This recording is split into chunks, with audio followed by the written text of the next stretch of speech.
لا دربان دار إليجان فصابونا وهو زوجان وفوجا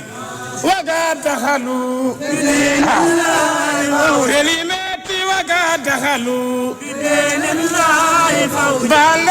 وقد دخلوا بدين الله فوجا وأفواجا على هزر الكبون شرن وقد دخلوا بدين الله فوجا وأفواجا على هزر الكبون wattande zamanu so wana kanko hebbitibe yo Allah dandu wayno koko yoolibe ko be yoolibe kambe fof ni joni non o ari yoltude be non o addi lawol ngol o tottingol Cheikh Tidiane radiyallahu ta'ala anhu istighfaru e salatu ala nabi sallallahu alayhi wa sallam duubi nay kanko Cheikh Tidiane ko didi tan o wirdata hatimi duubi nay o wattanimo hen la ilaha illa allah tawi on saha alhaali ko dum rokki duubi nay inde timminde o timmitinanimo la ilaha illa allah woni hankadi lawol gol gasdi woni lazim e wazifa e wirdu aljuma istighfar e salatu ala nabi sallallahu alaihi wasallam e la ilaha illa allah lazim e wazifa e wirdu aljuma lazim o woni gede tati kalaade de wazifa nani don lazim o ko subaka e kikide wazifa o ko subaka e kikide sa dañi subaka e kikida honon sa dañani gotol gol ina yona wirdu aljuma kanyum ko aljuma tan ha aljuma arta kikide o waddi hen non defaare makko heeriide wonde kala nangudo laawol ngol nelaado Allah wi sallallahu alayhi wa sallam tew makko harmi naadde jeygol ko naato wa aljanna alda e hasbede e lebtede kanko nene makko baam makko bibbe makko rewbe makko isiraabe makko be o rokki rewbe e rokkuɓe mo rewbe fofof be fofof bay tan ko be julbe be gañaani Cheikhana Ahmad Tidiane radiyallahu ta'ala anhu mabe naato e aljanna ko alda e hasbede e leftede alhamdulillahi rabbil alamin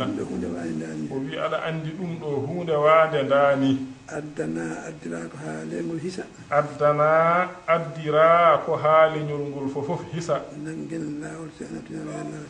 nangen laawol Cheikhana Ahmad Tidiane radiyallahu ta'ala anhu kisen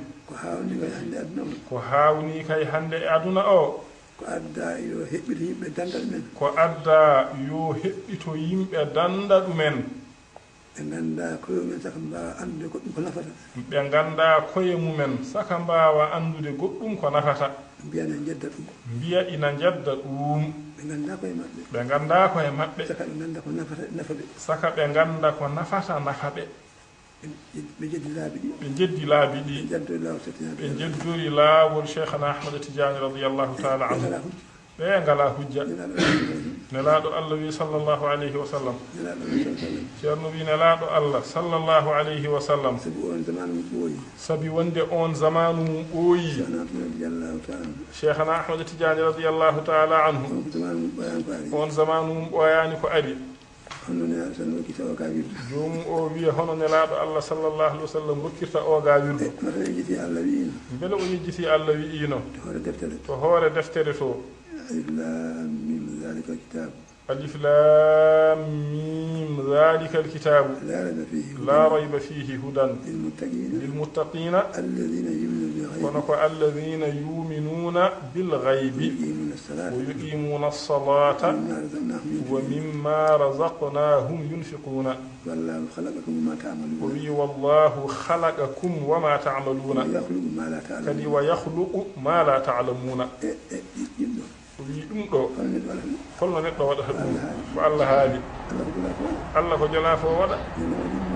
nane wani mo waddi dum inna ma amruhu idha arada shay'an an yaqula lahu kun fayakunu yo jogo liman billahi cellu cerno wi juldo yo jogo liman billahi celludo Allah ala ko jombito mum hay batte ko ɗo neɗɗo ɗo hunde fof jombata ko jombata ko ɗon jombata ko amma Allah toon ko jombi ala toon ko jeyal bellitiingal ko gollowo ko jola wadde fof fof kadi ina newanimo no waɗirta ɗum ceerno wi juulɗo yo jogo limanu billahi celluɗo cembuɗo bellitiiɗo o wallito o wellito o daña o hisa o daɗa o hisnane o hisire aduna e lahara amin ceerno wi yo Allah waɗan en noon e moƴƴere mum e jur